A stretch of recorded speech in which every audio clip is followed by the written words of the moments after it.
flash photography in here. Once again, we'll have Coach Mulkey give an opening statement in a minute, but then turn over for questions for only the student athletes after an opening statement. LSU will be making their 9th Elite-8 appearance and first under Coach Mulkey, obviously. But I'm going to turn it over to – what did you say?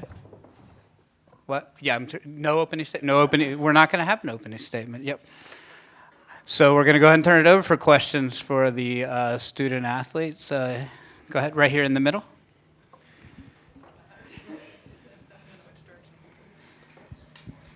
Emily Adams, USA Today Network. Angel, did this feel like a statement win for you guys after, your schedule's been criticized and stuff all season? We always play the underdog role. So, just going into this game and just proving everybody wrong, we knew what we had. But, of course, the media is going to do what they do, but we do what we do. And I think we fought hard all 4 quarters. I'm super happy for this team. We've been through so much from the beginning to the end, so I'm just super happy for this team. Pete?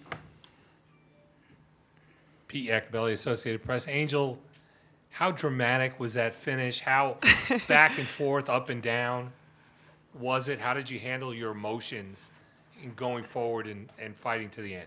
Just trying to keep, like you said, keep my emotions together. It was tough. When I got that 5th foul, I was upset with myself for sure. But I trusted my teammates. My teammates have been in situations, especially in practice, where I'm not on the court and they have to do last-minute situations. So I'm super proud of the team. Alexis and LaDazhia stepped up as seniors. So I'm just super happy for the leadership that we had tonight. Back here on the right. Scott Rappley with the Baton Rouge Advocate. LaDazhia, you're next to 2 people who don't mind talking. I take it this is probably not your favorite thing to do. A woman of few words. When Angel got the 2nd foul early in the 2nd quarter, had to go to the bench, did anything go through your mind in terms of I need to do more, I need to help this team out? And then how well did you play? Would you say this was your best game you've ever had? Yes, I would say that it was my best game I had. And, being a senior, I'm not ready to go home. Like, we already know where we want to go. And, Angel getting in early foul trouble, I just felt like I needed to step up as a senior and just be a leader on the court and just do what I can for my team. Any other questions for the student athletes? Back here, Scott again. What worked so well for you? You seemed like early on you were making the shots around the basket, you were making nice moves to the basket, then you started hitting the jump shots. What their coach said they let you get into a rhythm. Was that how you felt? Like you weren't missing? How was the confidence? My confidence was all-time high tonight, I believe. And, Coach Mulkey, she always tells me that high post shot is my shot and to take it. And I work on it every day in practice. So I was just shooting the ball with confidence tonight. Final call for questions for the student athlete. Back here. Chessa Boucher with WVLA in Baton Rouge. Sorry if you've already been asked this day, but did you feel it in warm-ups? Was it you knew that it was there, or did it come to you in the game? I would say it just came to me in the game. Being a senior, I didn't want this to be my last game, and I just wanted to do anything that I could to extend our season and help the team out when we were in foul trouble. So I would just say I just felt it as the game was going on. Back in the middle. Chris Rim, the New York Times. For both of y'all, what did you think of her outfit tonight? Oh, we already told her this probably her best fit, It's one of her best ones. She always comes. The whole staff be coming trim. They all fly, so nobody be lacking. They always try to outdo each other, so. Years old. She don't pick these outfits, trust me, I do not go pick these things out. New Brent is the name of the stylist, and she's shipping another one when she saw we won tonight. Most of the time, I wear Queen of Sparkles. Look, we're from Louisiana. We like sparkles, we like diamonds, we like Mardi Gras, we like to eat, and we like to party. So I'm filling the bill for my home state. Scott. I'm sorry, one more for LaDazhia. Sorry, LaDazhia, we don't get this with you. When you transferred to LSU, could you have imagined this? The Elite-8, 31 wins, all that. Did you think, this could be quite a ride, or what were you thinking? I knew playing for a Hall of Fame coach, we were going to get something done. So we work hard every day in practice, and we listen to what she got to say and we put in the work. So I'm not really too surprised. You know, this is year 2 and we're making a statement. We just want to keep making statements. We're going to go ahead and dismiss our student athletes. Thank you. If you ain't had LaDazhia on your draft stock, put her on there now. Thank y'all. Y'all did good. Got it. Thank you. All right, back here on the right. Chessie Boucher with WVLA in Baton Rouge. Coach Mulkey, what did you see from Day? And also, when Alexis had the ball at the end, what's going through your mind? Seniors, I complimented them in the locker room afterwards. Is this on?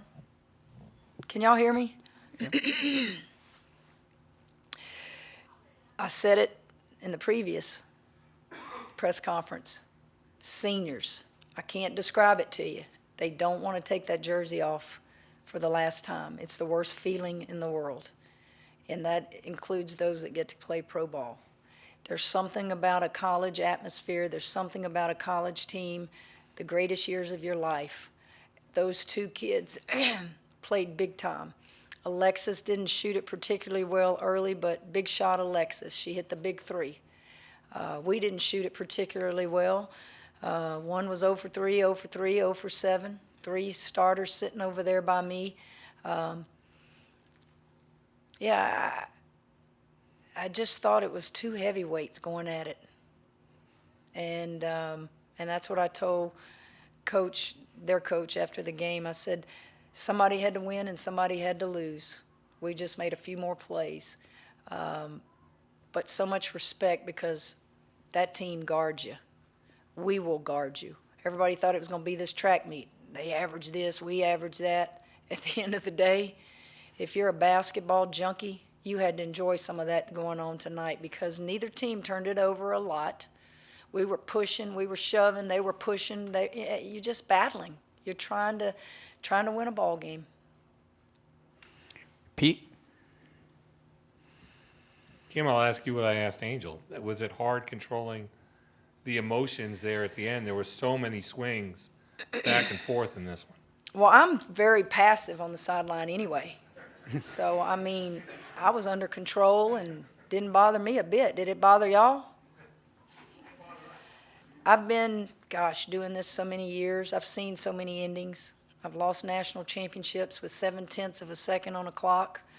I've watched offensive fouls called that take the ball out of your hands. I did not see Angel's block. I thought it was a block. I didn't see it, and I can't find the video. They took off with it. You go from a high to what did you just call? Sure, but I've been a part of those for more than I care to write about. Scott? Kim, you said a lot of times this is not a Final Four team. What do you say right now? I know you're not in the Final Four, but what do you say right now? We're still building. We're still overachieving. We've only won games. We haven't won championships. I didn't come to LSU to win games. I want to win a championship someday. Is that going to take away from the excitement of our fans and our institution and our players who've never been to an Elite-8? Are you kidding me? No, I'm going to celebrate with them because it is a big deal. LSU program's been to Final Fours. To do it again, Scott, as quickly as we've done it is ridiculous, really. And it's not my great coaching that got us there. Honestly, it's the transfer portal. The transfer portal affects everything in basketball now. And I said this to some selection committee people. We got a 3 seed because of our non-conference schedule. Let's just lay it out there. Okay? Did anybody on that committee realize that when I put that schedule together, I didn't have Angel Reese and I didn't have Kateri Poole and I didn't have the pieces? Well, they better start thinking like that now because a lot of teams that had all the pieces got hurt from the portal. They lost starters, and they went in overscheduled. So it's darned if you do, darned if you don't. But don't penalize teams. Back in my day, you went and watched games. I hadn't seen a committee member at one of our games this year. Cost money, I guess. But I'm saying all this to tell you the transfer portal affects everybody. Good, bad, decisions that are made, it's here to stay, whether we like it or not. But that has helped us reach this point, Scott. We've got 9 new pieces, including freshmen, that have helped us start this program fast. In the back? Coach, some of your players said it felt like a game in the PMAC with the fans and Brian Kelly making the trip, Matt McMahon. You had a lot of support here tonight. Just your thoughts on that? Well, I didn't think it felt like it because in the PMAC, I can't hear myself in huddles. I could hear myself tonight.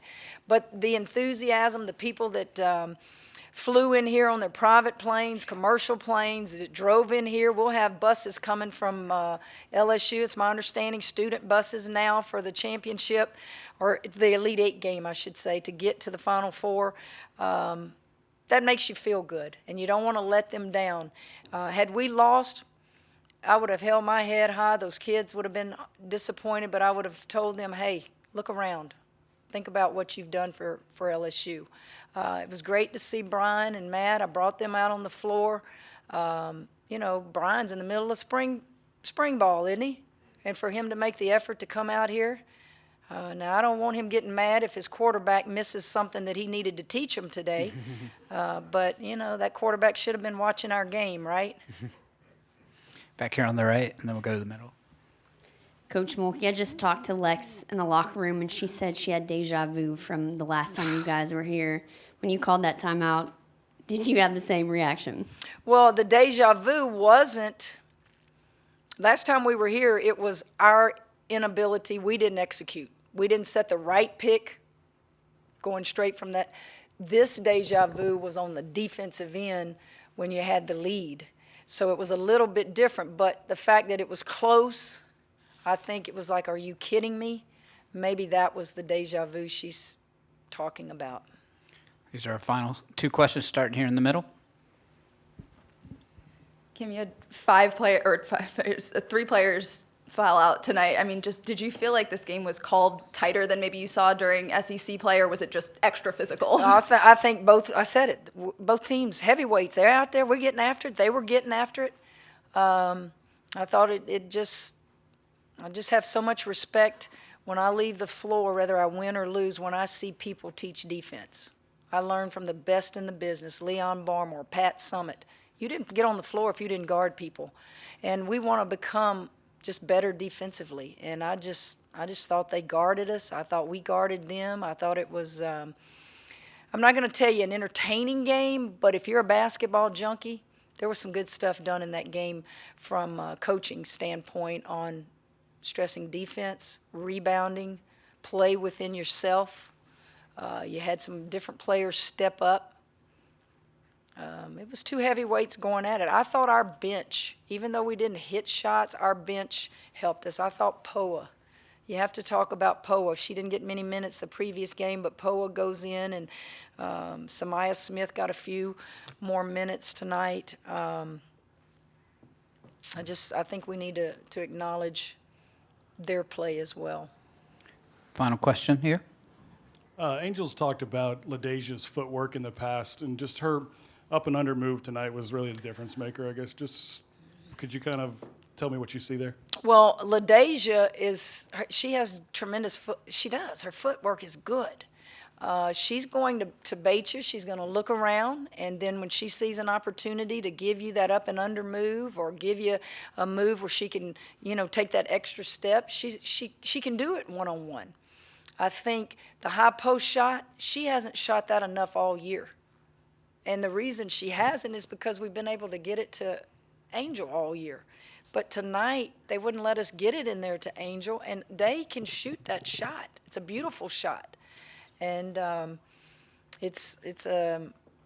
like to take credit for those things, but LaDazhia, this is her only year with me, so I can't take credit for it. I don't know if it goes back to the previous institutions that coached her, or high school or summer ball, but her stock is rising. If the WNBA hasn't noticed what she's done in big-time games, then I don't know what they're looking for. Thanks for your time, Coach. Uh-huh. We'll see you the rest of the weekend. Thank you. Thank you. As a reminder, again, we'll start tomorrow bright and early at 8:05 with Miami press conference. We'll have the head coach at 8:05, and then at 8:25 we'll have the student athletes. Coach Mulkey will join us again at 9:15 a.m.